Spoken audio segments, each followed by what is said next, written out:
మీ business విస్తరించాలనుకుంటున్నారా? మార్చి 16-17న హైటెక్స్ లో franchise India biggest ఫ్రో expo. సీట్ల సర్దుబాటుపై జన సైనికులు సంతృప్తిగా ఉన్నారా? వైసీపీ ఓటమి కోసం జనసేన త్యాగాల సేనగా మారిందా? ఏపీలో టీడీపీ, జనసేన, బీజేపీల మధ్య పొత్తు వ్యవహారం ఎట్టకేలకు కొలిక్కొచ్చింది. 8 గంటలకు పైగా ఢిల్లీ నుంచి వచ్చిన కేంద్ర మంత్రి గజేంద్ర సింగ్ షెకావత్, బీజేపీ జాతీయ ఉపాధ్యక్షుడు ఎంపీ బైజయంత్ పండాలతో చంద్రబాబు, జనసేన అధ్యక్షుడు పవన్ కళ్యాణ్ సుదీర్ఘంగా చర్చలు జరిపారు.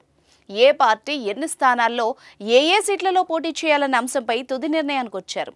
ఉండవల్లిలోని టీడీపీ అధినేత చంద్రబాబు నివాసంలో జరిగిన ఈ సమావేశం అనంతరం సీట్ల సర్దుబాటుపై టీడీపీ ప్రకటన చేసింది.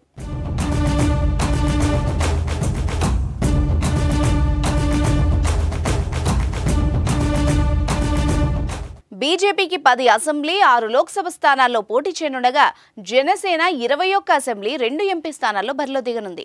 మిగిలిన 17 లోక్సభ, 144 అసెంబ్లీ స్థానాల్లో టీడీపీ పోటీకి సిద్ధమైంది. అయితే జనసేన బీజేపీ కోసం మరో 2 స్థానాల్ని త్యాగం చేయాల్సి వచ్చింది. జనసేన 24 స్థానాల్లో పోటీ చేస్తుందని ప్రకటించగా తాజాగా 21 స్థానాలకు మాత్రమే పరిమితమైంది. జనసేన, బీజేపీలు కలిసి 30 అసెంబ్లీ, 8 లోక్సభ స్థానాలకు కేటాయించేందుకు టీడీపీ అంగీకరించింది.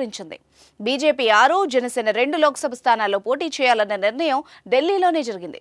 అయితే అసెంబ్లీ ఎన్నికల్లో తమకు 2 అంకెల స్థానాలు కావాలని, కనీసం 10 సీట్లైనా కావాలని బీజేపీ నేతలు పట్టుబట్టారు. దీంతో పార్లమెంట్ స్థానాల్లో 1 స్థానాన్ని, అసెంబ్లీ సీట్లలో 3 స్థానాల్ని బీజేపీ కోసం వదులుకుంది. టీడీపీ మరొక సీటు ఇవ్వడంతో మొత్తం 10 అసెంబ్లీ స్థానాల్లో కమలం పార్టీ బరిలో దిగనుంది.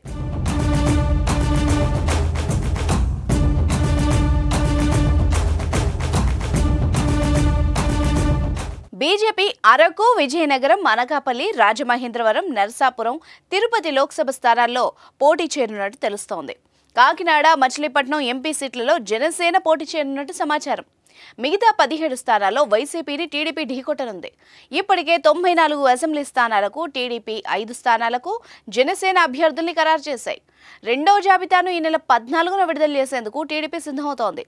అదే రోజు లోక్సభ అభ్యర్థుల్ని కూడా ప్రకటించే అవకాశం ఉంది.